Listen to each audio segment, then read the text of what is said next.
everybody, and today I'll be taking a look at the Transformers United Voyager class Megatron. And yes, he's a repaint, yes, he's Megatron, and yes, he's a gun. So no real big deal, right? And for the most part, you would be correct, because this is in its entirety just a repaint of a figure that we've seen from both Hasbro and Takara Tomy. So is there really room for another Voyager Megatron? In my opinion, yeah, there is. If you're in the market for this toy, the first thing you're going to ask yourself is, do I like Megatron's alt mode, or, for simplicity's sake, his gun mode? And I've heard a lot of mixed feelings about this. On one hand, I mean, the original Megatron gun looked a lot like your standard 9mm pistol with a couple of attachments on it.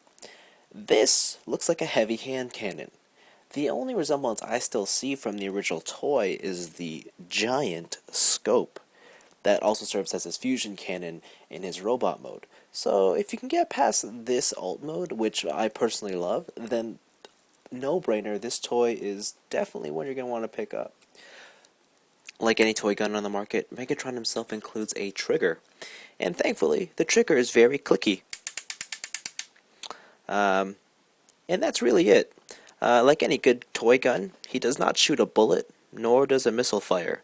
So apart from that trigger, that's all he really does. You could say that maybe that scope is kinda useful, but in truth, you can barely see out of it. Sure, you can see the silhouette of my hand on the other side, but looking through it, trust me, you're not gonna make out anything there. When it comes to Megatron's paint scheme, this is probably where everyone is gonna have a lot of differing opinions. For reference sake, I'm going to be comparing him to the other Takara release, the one that this one's actually just based off of, the Henkei Megatron. And that one, for the most part, looks like this figure, only with a lot more red thrown in. And that I'm kind of on the fence with this, because on one hand, yes, this figure, from here to here, all silver, looks very close to the cartoon colors. But at the same time, he kind of looks a bit bland, kind of boring. I mean, sure, you can argue that his silver metallic finish is beautiful and stunning, and all these little red bits here are well painted. I mean, I really like the sheen off of that red, and his Decepticon symbol is kind of pretty to look at. But apart from that, I mean, there's really nothing else to look at. In fact, the one thing I do like on the original Takara release was that this Decepticon symbol up here had a purple metallic finish to it, and I thought that maybe this figure could use that as well. Maybe not purple, but maybe a red to match this. But apart from that, I mean, there's not really much else in terms of the paint job on this guy. Oh, but there is one thing you should note.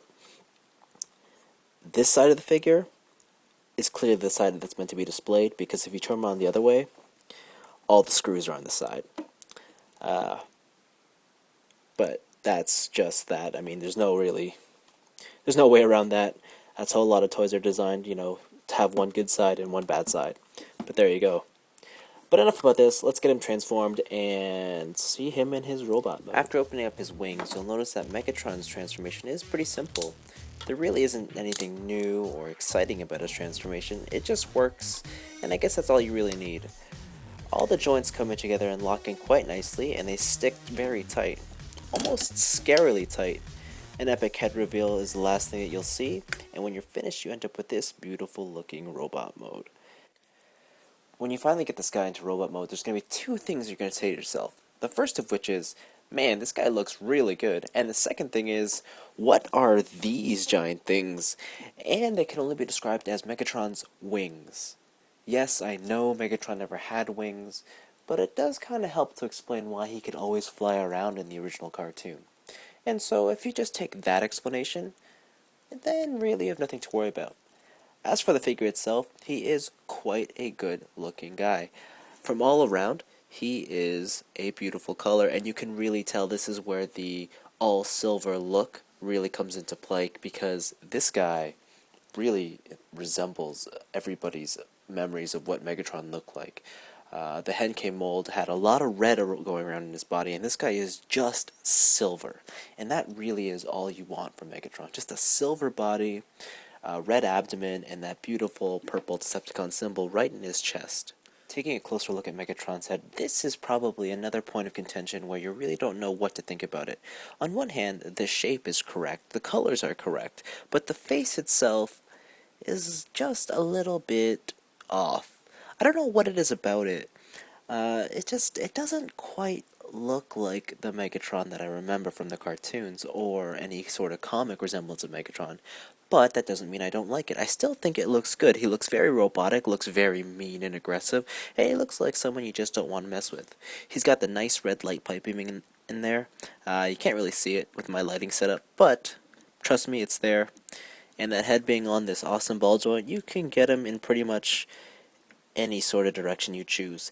And again, another close look at that nice metallic purple Decepticon symbol that covers his chest. So, overall, pretty good looking guy. When it comes to feature set, Megatron really doesn't have anything. All he's got is this fusion cannon, and because it's just the same telescopic, or not telescopic, but scope that he had in his alt mode, there are no changes cosmetic or functionality wise. You still can barely see through it, and that's really it. It just serves as this giant cannon, but it looks good on him overall, so that's all that really matters. When it comes down to Megatron's articulation, there's one thing you should know. He is a very difficult guy to stand. I'll show you a little secret. His heel spurs on mine are actually bent slightly upwards so that he doesn't fall over, because these wings are actually really heavy. Other than that, though, his articulation is sort of a mixed bag. Starting with the good, he's got the awesome head ball joint, but I think that's kind of it, because his arms are all on ratchet joints, and there's only this one that goes 360 and outwards on a ratchet. He does have an elbow joint and a bicep swivel, so that's good. Again, all on ratchet joints, but his fists have no articulation. Same goes to the other arm, only the scope itself is kind of got its own articulation, but really that's for transformation and doesn't really count. He's got no waist swivel, and his hips are on a double ratcheted joint. So they go in and out, and they go forwards and back, and then the knees, again, a ratchet joint. And then this is interesting. I said that his heel spurs do have to be pointed upwards for him to stand, and so do the front toes. So in case you want to make him stand extra tall, he can do it.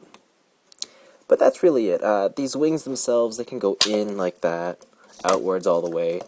Not really too much play there, but overall, articulation kinda sucks. I think the one guy this guy really, or one thing this guy really could have benefited from was the waist swivel. I mean, that really would have added a lot, but apart from that, it's kind of boring. Overall, Megatron's articulation does kind of bring a hamper in terms of playability, but he does do the one thing that I look for in all my Transformers toys, and that is he represents a character very well. His huge cannon, his colors, and design make him an amazing figure to own, and in classic Megatron fashion, he is slightly bigger than Optimus, so that's another bonus point added to him as well. So should you buy Transformers United Megatron? Short answer, yes. Long answer, if you already own this mold, then really I don't see a point in buying him again. Unless, of course, you only have the original North American Transformers Classics Megatron, which was purple and green and white. And if you only have that guy, then do yourself a favor, get rid of it, sell it, and put that money towards picking up this guy, because obviously you're not going to want a purple looking Megatron in your Classics collection. You're going to want a silver one. Whether it's this one or the Henkei one, get one of those two. In my honest opinion, I do like this one better than the original Henkei release, but only just because in robot mode, I think he looks stunning. I just love how he's only silver and only has a slight hint of red where it needs to be. Sure, the gun mode is a bit boring to look at, but overall, this guy is quite an awesome figure, especially if you are a Classics collector and you need a leader to lead your Decepticons. Then that's what this guy's here for. But there you go, the review for the Transformers United Voyager class Megatron. Go out and buy him right now.